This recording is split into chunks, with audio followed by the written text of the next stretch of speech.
Hi, everyone.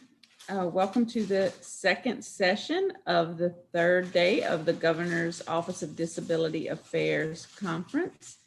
This session is on youth advocacy, and Lillian Dejean will be the moderator for this session. And we really appreciate all of our youth who are participating in this panel, and I know everyone will enjoy it. So I will now turn it over to Lillian Dejean. Hello, everyone. My name is Lillian Dejean, and I will be helping moderate the Youth Advocacy panel. I am so excited about this panel, and I'm so excited to see Analiese, Devin, Maddie, and Karlee here today because they're all wonderful, wonderful people. So without further ado, let's get started. So Karlee, would you like to introduce yourself first, maybe with your name, age, and a fun fact about yourself? Sure. My name is Karlee Cowsar. I am 9 years old, and I am the youngest member of the Lafayette Acadiana chapter. Thank you, Karlee, and I think it's way cool that you're the youngest member. Devin, would you like to go next? Yes, my name is Devin Williams, and I am 23 years old, about to be 24 next month. And I am part of the Oklahoma Youth Leadership Forum, and I am a Partners graduate, and I'm a self-advocate. Thank you, Devin. We're so excited to have you here. Maddie, what about you? Hi, my name is Madeline Young. I am 14 years old, and I do pageants, and I also advocate for children with special needs. Thank you so much. And last but not least, Analiese. Hi, my name is Analiese Gaffey, and I'm 18, and I love doing everything in the outdoors and advocating for people with special needs that they can do anything they want. Awesome, thank you. So now that we've all met our panelists, I think it's time to jump into the questions. As everyone can see, we have a range of ages, we have a lot of different people, but I think it's going to be really fun. So our first question is, what do you think is important for others, especially adults, to know about growing up with a disability? So Maddie, I'm going to pick on you first. Would you like to go? What was the question again? I'm sorry. No worries. So the question is, what do you think is important for others, especially adults, to understand or know about growing up with a disability? I think they should know about our daily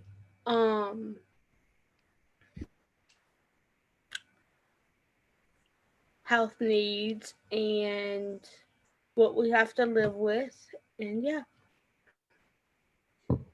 I think that's a great point. Just because whenever your health needs aren't met, then it's hard to do anything else.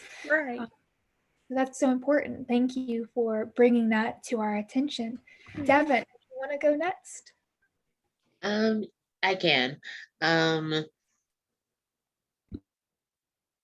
What's important to know is what are our rights, and to understand on if we have a voice in the matter, and understanding on our own disability and what our strengths are and what we can accomplish through that, and not doubting ourselves in the matter. I love that, Devin. Thank you. I think as youth with disabilities, we're often doubted on our abilities, right? But we still have the ability to essentially prove them wrong. So Karlee, what about you? I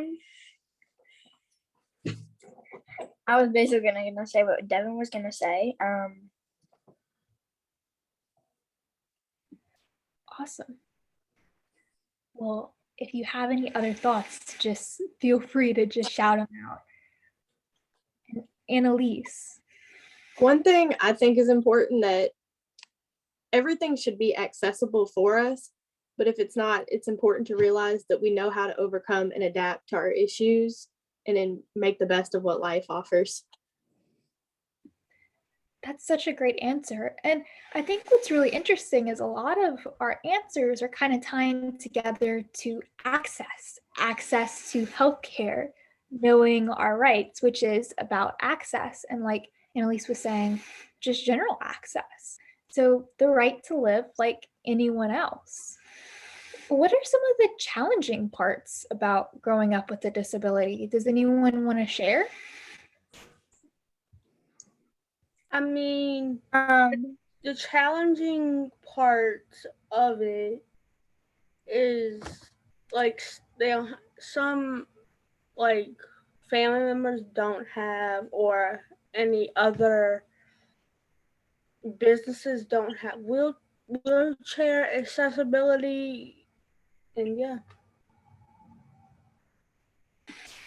Absolutely. Having others understand what your needs are in a non-judgmental way. Right. Karlee, do you have any input on what some of the challenging parts about having a disability is? well, there's a lot of challenging parts. Um, Having a disability has a lot of pros and cons. Um, I would have to say one of the most challenging parts is having teachers understand at school and such how the disability works and all that. Thank you for that, Karlee. Devin, what do you think? The challenging parts that having a disability is knowing if what we need to say to people, like if we say the wrong thing, like if we need like accommodation in school or in public, if you're in a wheelchair, should someone speak for you, or should you speak? It's just having that voice in the matter of advocating. Thank you, Devin. And Annalise? I think some of the challenges would be having to talk for ourselves and explain what we need, and telling adults that they can see us as a normal person. You don't have to see the disability. It's important to realize that we do need special accommodations, but we should still be treated like any other person. I totally agree with everything you guys said. Like I know Karlee said, there's a lot of pros and cons, which is also true, but communicating to adults, especially about your needs and how that doesn't make you abnormal or weird, it just kind of is. That's such an important part about growing up with a disability. So I appreciate everyone's answers because they're such great answers. And I want to take a moment to pause real quick because I did forget to mention to our audience to please send in any questions that they may want to ask our panelists either via Zoom chat or YouTube chat. Our staff here will filter through them and we may ask some of them during the session. So resuming with the questions, Can I I would add love on to, to that? pardon? Can I add on to that? Absolutely, please do. And some people call us like lazy and can't and don't understand we may have learning disabilities, we may not, we don't, they need to see the not the disability, the ability. Absolutely. Devin, I see you nodding along to that. Do you want to expand on that a little bit? Yes, I actually agree with that actually, because when it comes to with adults, they don't know like what our disability until we say something to them, and when we say it, they don't know like, oh, are you faking or are you trying to get out of it? No, it's in the gray area because we're scared. Like if we tell somebody, are they going to believe it or not? It depends on their mindset of the matter. Absolutely. Does anyone else have any common, like, share experience with that? I actually do. I have so many of them. Like, it's wild, and yeah. Someone, can I tell you a little bit about it, or just a quick story? They had a teacher that called me lazy at an IEP meeting, I think, and yeah. So, yeah, I bet that didn't feel good at all. no, it didn't. It really didn't feel good. So, Is there anything that you would wish for that teacher to know, like after she said that? that you need to explain, like, define the word lazy. Not just say, oh, I'm lazy and that. That's it. Thank you. Karlee, I know you've had some experiences with teachers. Is there anything that you would want teachers to know about what it's like to have a disability? Well,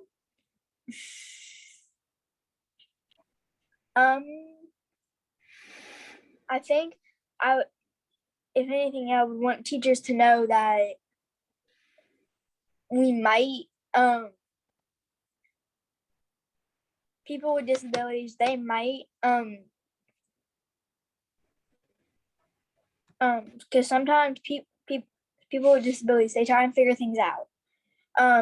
And every now and then people can come off a little bit lazy, but they're actually not. They're just trying to figure things out in their mind the way they were. Thank you for that, Karlee. I think that's a really, really great point that sometimes you try to like fly under the radar and not talk too much about disability to just try to get by, right? So you don't have to deal with other people and their reactions to you. Analiese, what about you? How has your experiences with school been? Mine have honestly been pretty well, but I've always gone to a smaller school. So I've had the space to explain to my teachers what my disability was, what it included, and they were all very understanding. But part of it, you just have to have a voice and speak up about it. And a lot of teachers don't know about disability. So you do have to explain it in depth because they don't know about it. That's such a great point that you make, that sometimes adults are the ones that don't know everything, right? And you have to be the one to speak up for yourself and kind of figure out how to explain it, which is a little silly considering the fact that they're the adults. So, speaking about speaking up for yourself, our next question is, if you choose to, how do you talk to others about your disability?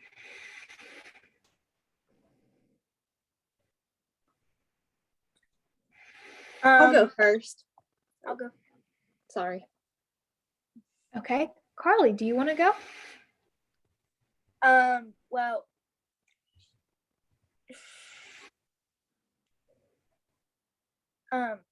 Well, telling people about what your disability is can sometimes be kind of silly.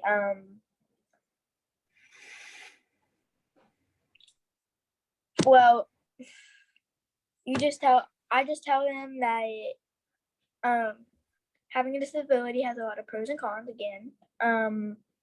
And having a disability just makes people who they are. And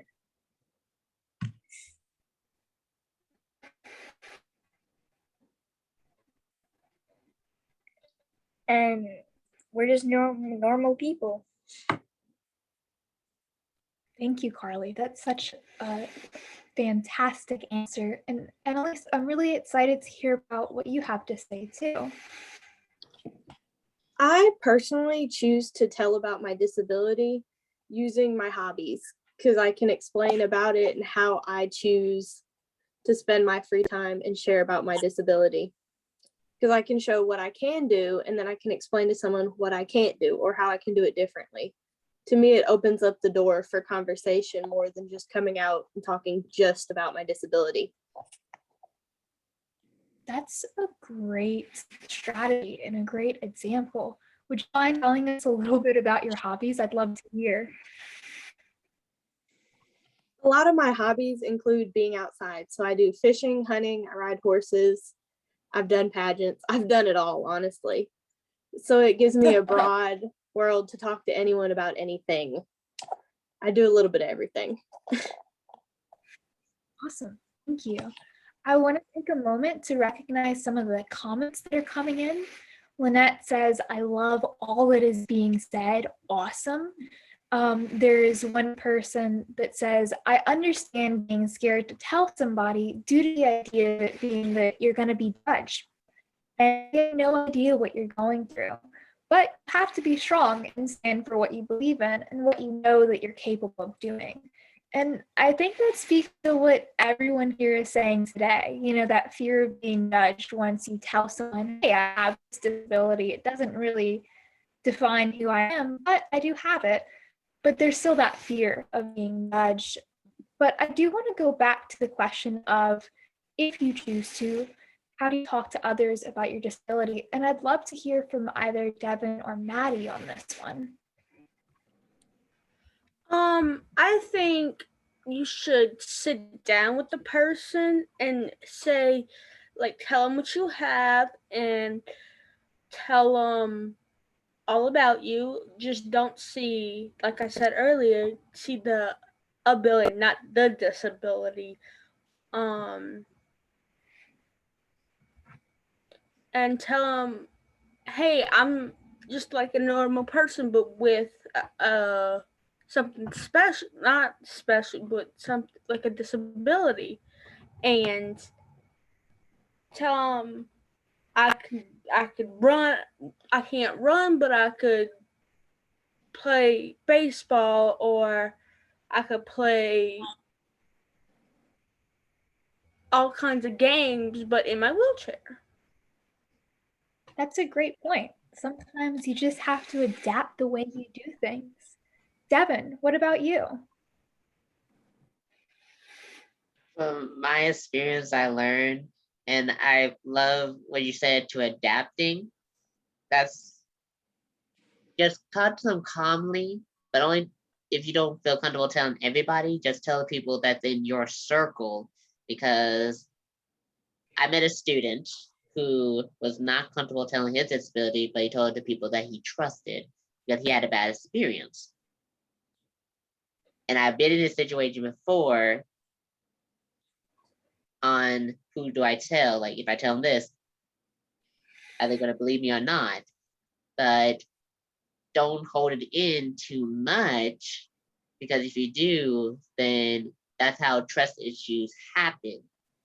And it's better to tell people that will be on your side until the end. And I like how you guys always say adapting and looking on your ability and not the disability. The ability is more like your superpower. And I go for the hobbies too. That's the only way to explain people, like tell my story, and I leave it at that.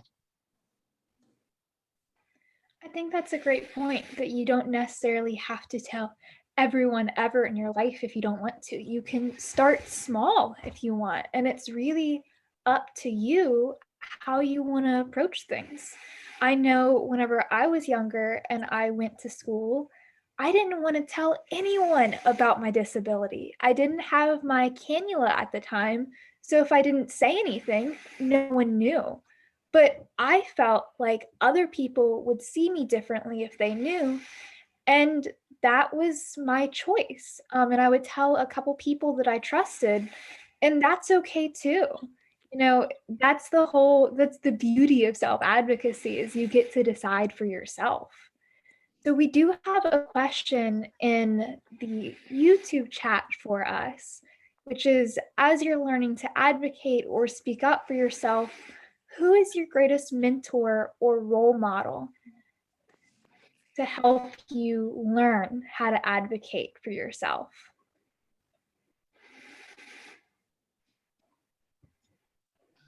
I, I can answer that a little bit. Okay. My greatest role model that I still look up to this day, and it will be my family, because my mother has really been fighting for me throughout the years and showing me that how I can speak up for myself. My older brother, who had autism, he'd been battling this for years, and he'd been advocating for himself. So I rely on my family because they've been a big mentor to me. But not only them, I met people throughout my years, and I attended a camp that showcased that I can advocate for myself. And it broke me out of my shell that I wouldn't be able to do stuff that I wasn't able to do as a kid. It showcased that I'm more capable, regardless of my disability, I'm more capable of doing the things I love to do and advocating for people that can't. That's a great answer.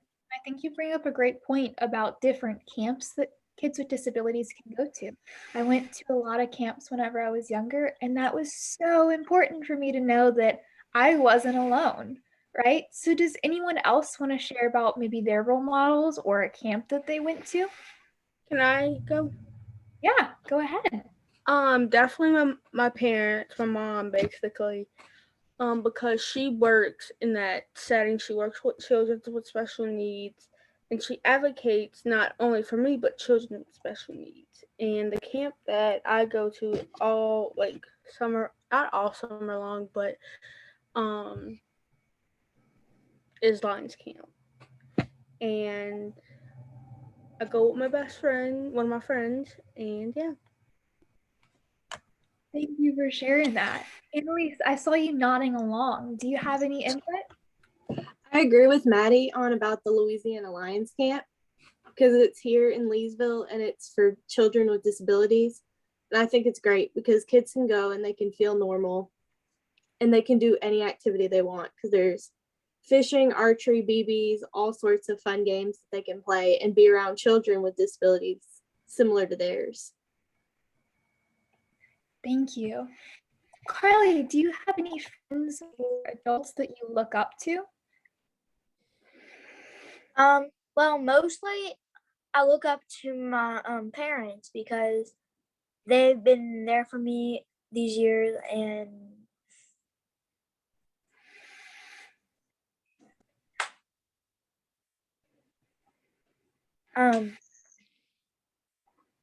they've been advocating for me, and now I kind of want to try and do a little bit of advocating for myself. That's such a great answer. I 100% think that you're going to take over the world one day. So I do want to take a moment to pause and acknowledge a comment that we got in the YouTube chat that says all of you guys are awesome. And we also have another question in the Zoom chat, which is also about meeting people and potentially possibly telling them about your disability. So someone asks, when you meet new people, do you feel like you have to explain your disability, or do you let them ask as they get to know you better and figure out how you do things differently?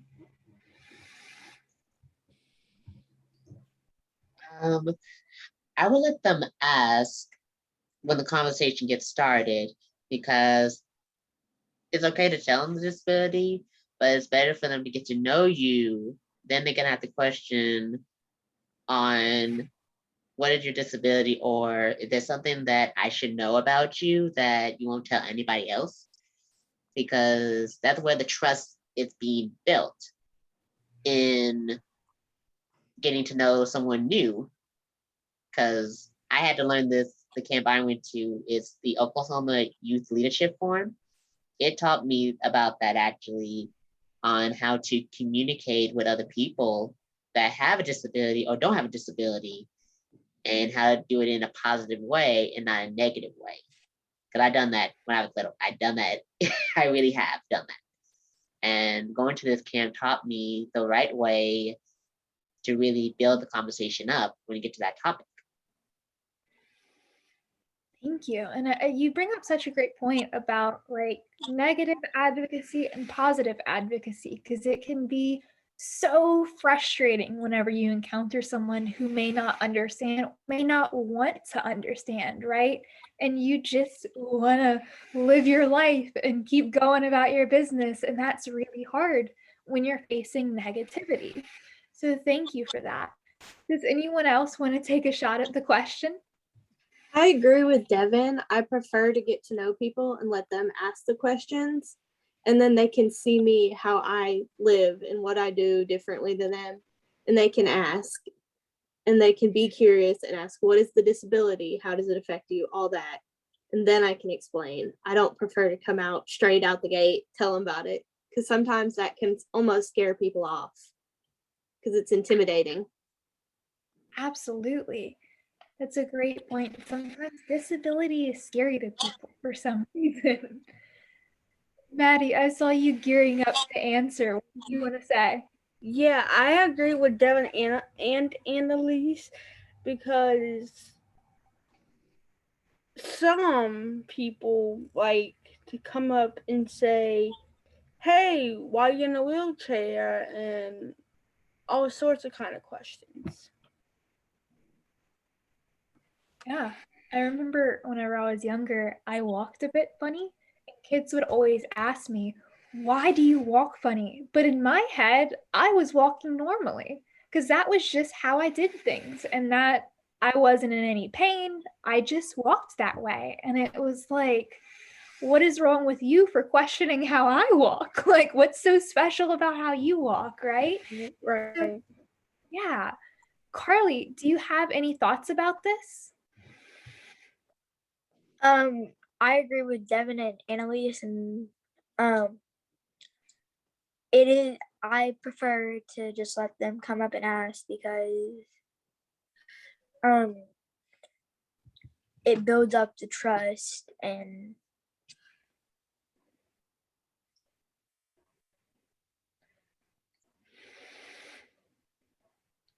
Well, thank you, Karlee.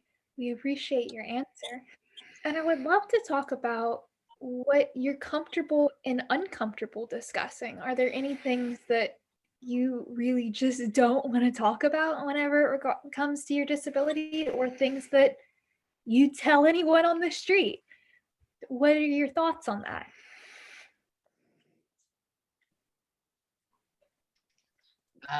For my thoughts on that, actually, it's a 50-50 thing. If we don't know the person, because there's certain topics like disability, it's not really a bad topic to talk about if it's yours or somebody else, but if you don't know them, then that sometimes can be a touchy subject if they are basically coming at you at a negative way and not trying to get to understand you, why you're doing this. And that will lead to kids to go through depression, or it goes through heartbreak that I trusted this person and they betrayed me like that. At the same time, when they get to know you, certain topics are good when it gets to a friendly matter. But if it's not, it turns into a bad situation where you just want to be left alone and just be a shut-in. Okay. So what I'm hearing from you is it's less about the topic or the thing and more about the person you're talking about it with. Yes. Does anyone share a similar experience?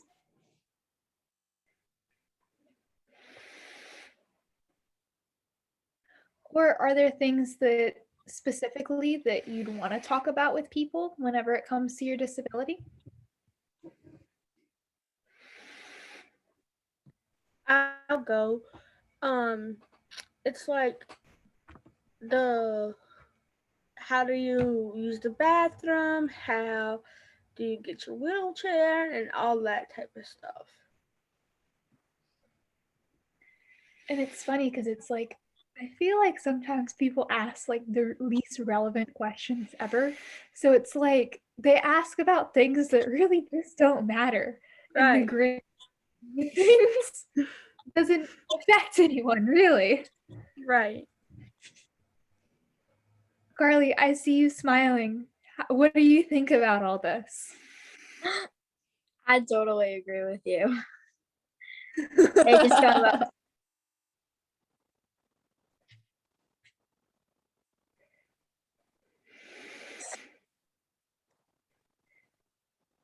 Analiese, what about you?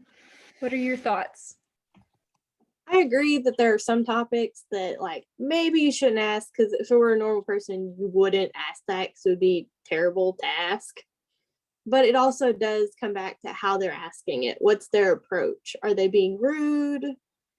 That's where I see it. Because if they're genuinely curious and want to know more about how to help you and build a relationship, friend with, like be friends with you, then it's okay. But if they're coming negatively, it's not. That's a great point. Sometimes you get a vibe from people, right? Where it's like, you know, if they have good intentions and it's just a silly question, or if you're kind of getting bad vibes and you're like, hey, this is making me really uncomfortable. And it may not even be the question, but the way they're approaching it.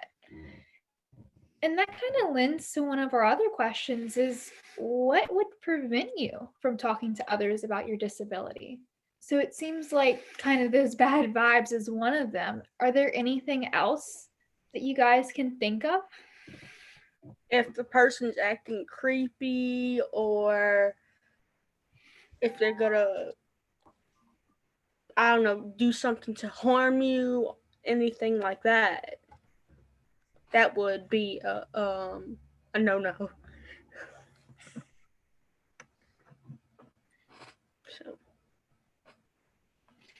Devin, I see you nodding along. I actually agree with that actually on like how they're gonna approach on asking the question. Is it that you don't know, you're on your guard. And like, are they gonna ask me? Because my experience with that matter is I actually had certain, even as an adult, I had kids ask about my voice. And I'm like, okay, are they like curious about this or just trying to make fun of me? It's hard to like, are they being rude about it? It's like, how can we put that in a nice way? But it's like, I think it's hard to say, to be honest, of what response should you give to them. can I add onto that also? Absolutely. My dad, he's a law enforcement officer, and especially when I'm around him, he makes sure that I'm protected and safe before like anybody comes up and tries to do.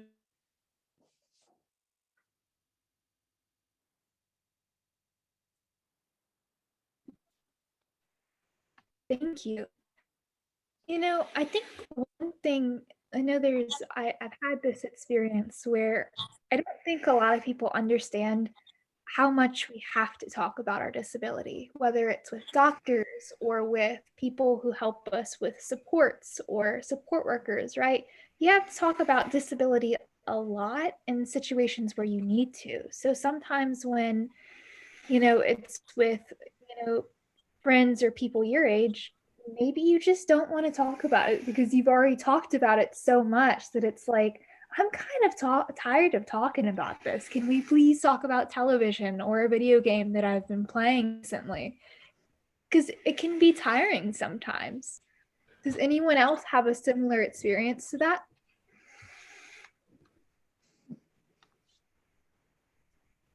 Countless times, actually. Sometimes I'm just tired of talking about it. Just feel like, can we talk about sports? Can we talk about video games? Can we talk about our favorite book? Or what's our favorite artist or band? It's like general topics. Karlee, what about you? What do you think? well, It's like when you don't want to talk about something, I agree with them. You just try and change the subject. I just try and discreetly change the subject.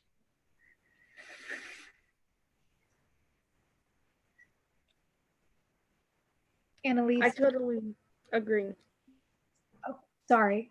No, I'm sorry. You can go. I just agree with what everyone said so far. But just sometimes you got to stop talking. Can't talk about it forever. That's a great point. I mean, there's only so much you can talk about it. There's only so much to explain until it's like, we've gone over this, you guys. So we do have a question from YouTube from Stephen. I know some of you know him. And it's, what piece of advice would you give to your younger self? Or someone who is younger than you that's going through similar challenges? I would say, I mean, I don't know what I would say to my younger self. I really don't know. That's a hard question. It is. I'm gonna let everybody else go, but I gotta think about it. Okay. I honestly think I'd tell my younger self, stop caring about the opinion of everyone else. Just live. Just enjoy what you're doing in life and have fun. Just stop caring. No one else's opinion really matters that much unless they're in your inner circle.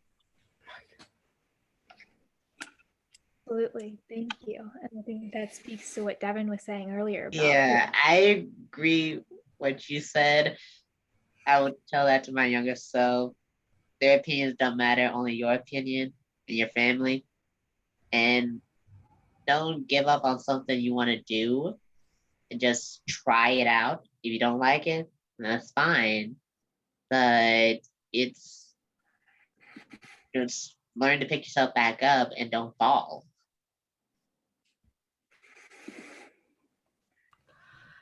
Can I add? Yes, but before we do that, I do want to mention we have a comment in the YouTube that says, I love Maddie's reaction to Stephen asking a question. I mean, I would say don't worry about the bullies. Don't worry about what anyone thinks. Just go with the flow and be your own self. Be who you were meant to be. I love that. Thank you. Karlee, what about you? Do you have any thoughts? I was basically gonna say what Maddie just said. She did say it really well. Yeah. So we do have a comment in the chat from General. Hello, Mission. That says, yes, Analiese, love this and wish I had known this many years ago. And then she also says, you all are fabulous with the hearts. I think the heart's really important. So our next question would be, let's pretend that someone would describe you to a friend. How would you want them to describe you?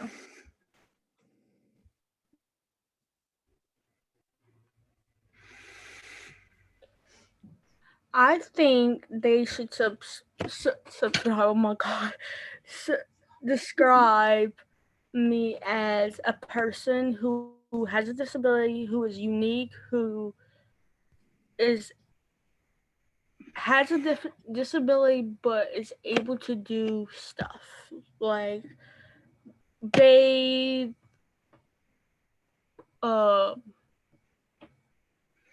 play sports, but in a wheelchair. Thank you. Could I add on to that? Could I add on to that? Yes, please. I think that what Maddie said is true, and also, it's really good to we can all do stuff, and we're just normal people that need a little bit of help or equipment. That's a great point. And I think that speaks to what a lot of you guys are saying. I hear a lot of, we're just normal people, right? We can still do things.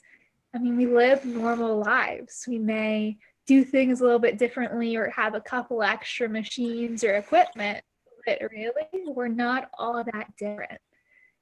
So Annalise or Devin, do you want to answer the question?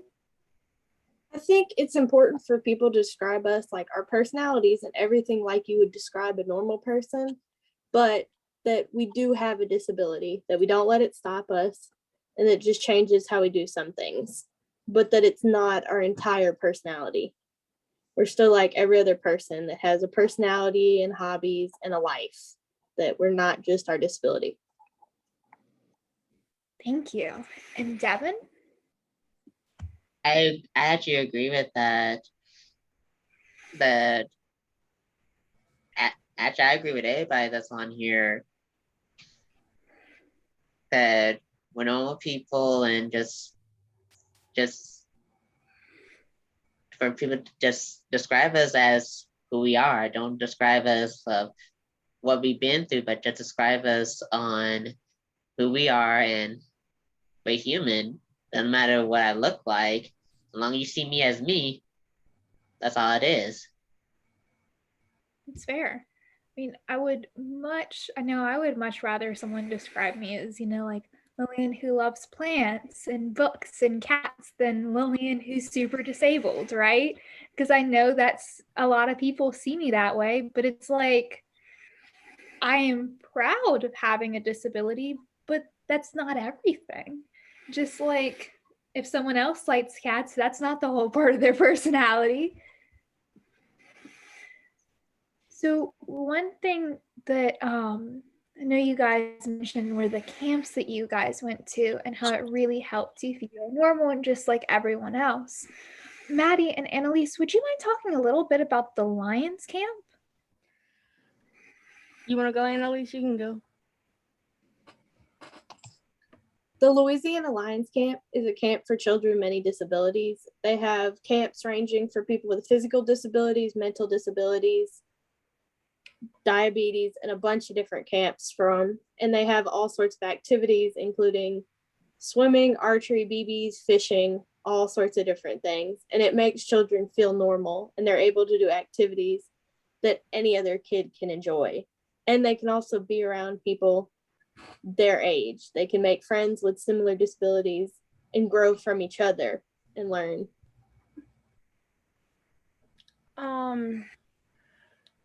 They also have swimming, and they also have like we go for the 4th of July, and they have this little dance that they do that they put on for the 4th of July where they pop fireworks, and they have this carnival where we get to have fun and do games and all kinds of sorts of stuff.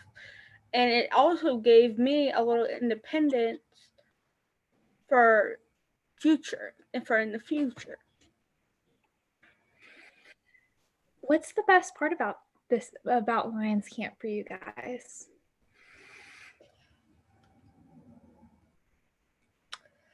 Oh my God. To me, it's just being around with your friends. You can socialize with different people, and you get to do different activities that on a normal day-to-day basis you might never get to experience. The best part about camp, it's free, and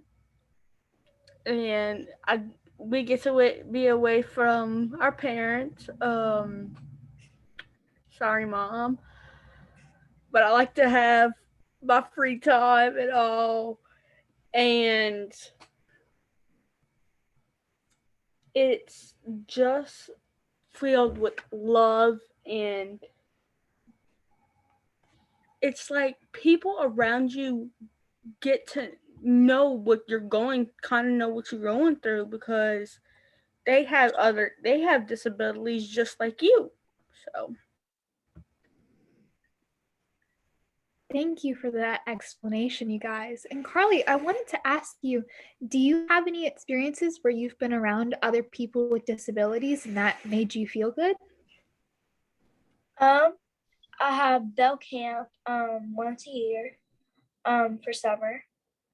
I believe this year I didn't do it this year, but I've done it ever since kindergarten, since I was 5.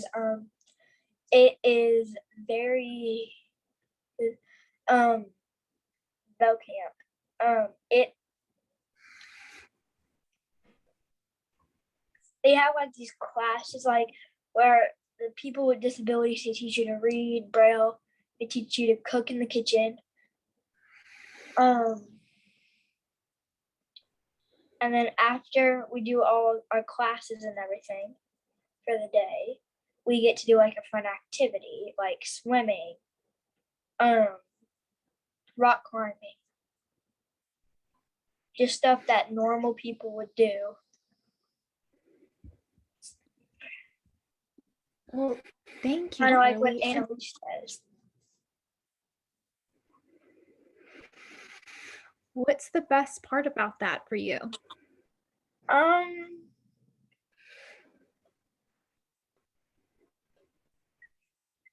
Probably getting to hang around other people that have disabilities and that are my age. It's such a great answer, Karlee. And I know we only have about 15 minutes left and we still have one last question, but Devin, I would really love to hear a little bit about your experiences with Oklahoma's YLF. So if you I can explain. What Oklahoma Youth Leadership Forum is a camp that teaches kids that have a disability on how to advocate for themselves. The age range is 10, 11 through 12. We teach them how to advocate. We do a lot of good activities with them. We do the whole week in June. And we do it on a college campus. Even though we wish we could have done the activity that you guys can do, but we make up for that we teach them about the legislator and how the process of billing is, and they do a debate at our Capitol building here in Oklahoma. And we do etiquette dining, and we teach them how the right way to eat at a fancy restaurant. I love the speaker, she's amazing. And then afterwards, we do a dance with the kids. It's amazing how they all dress up and get ready to dance. A couple of years back, we actually started doing a talent show with the kids. And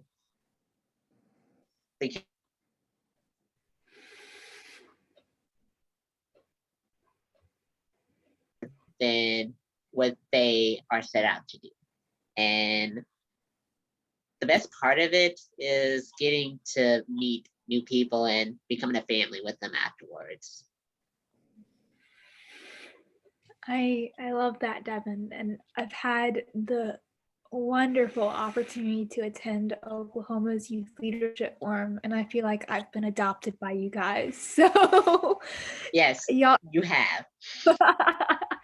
So I'm hearing a lot of stories about like dances and talent shows like that. So now I'm starting to think that we kind of missed an opportunity with the GODA conference by not doing the dance.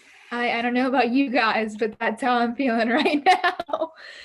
So we have one last question before we close. And that's, what does your best life look like? So Analiese, I'm going to ask you to go first. I think my best life would be accomplishing what I want to accomplish, going to college, getting a degree, and eventually just living a normal life like every other person.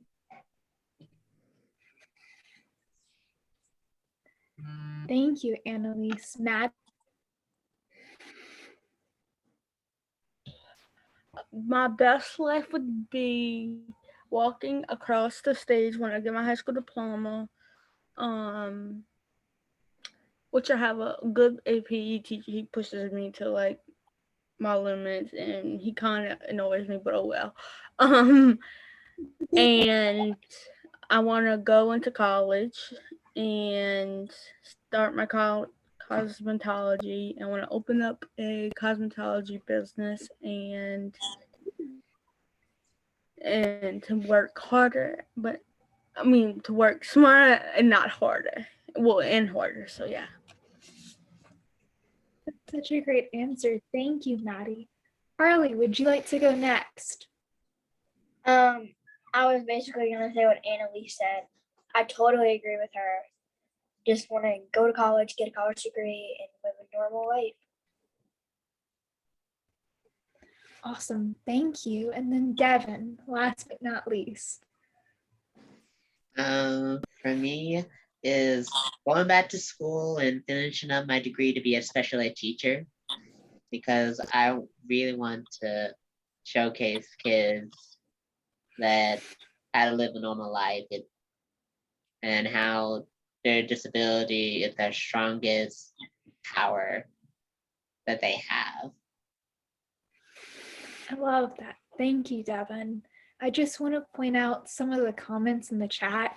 Someone says that you guys will change the world with your stories. Keep speaking, keep advocating, and keep being you. And then our Louisiana Developmental Disabilities Council says, please continue to use your voices to advocate because your voice matters and is needed.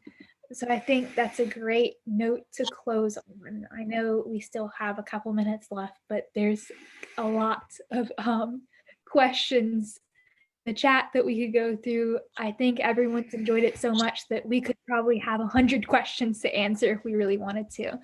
But I just wanted to say thank you to our panelists because I think this was really great. And I think you guys are gonna do awesome things. So thank you for being a part of our panel.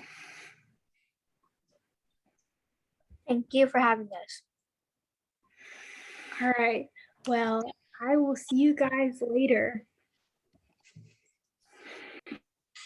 Bye. Take care. Bye. Thank you. Bye. Thank you, guys. Hey, leave. And everyone, we will have our next session at 12 o'clock. And it will be with our higher ed institutions that have programs for people with intellectual and developmental disabilities and autism. So please come back at noon, and we'll look forward to seeing you all.